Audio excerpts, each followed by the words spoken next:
not only between Democrats and Republicans, but within the Democratic Party. At the Democratic National Conventions, notice how that was plural, extreme pro-slavery, quote, fire eaters walked out in protest.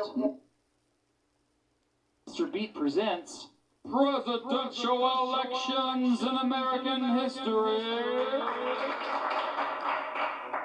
Who knew that a presidential election could directly lead to war? The 19th presidential election in American history took place on November 6th, 1860. Hey, that is my birthday! Well, if I was alive back then.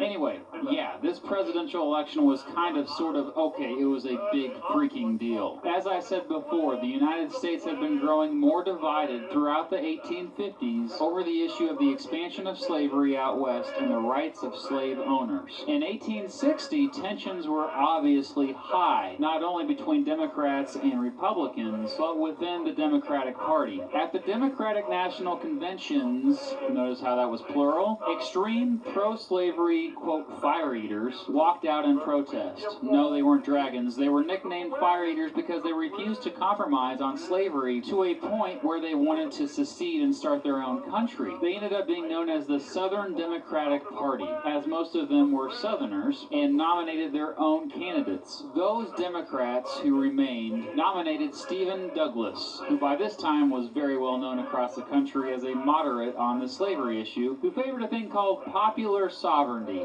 Benjamin Fitzpatrick was nominated for vice president, but he refused the nomination. So they nominated Herschel Johnson instead, the former governor of Georgia. So they were the nominees for what became known as the Northern Democratic Party. Meanwhile, the Southern Democratic Party got together again and nominated current Vice President John C. Breckinridge for president and Joseph Lane, a senator from Oregon, as his running mate. Wait, Oregon?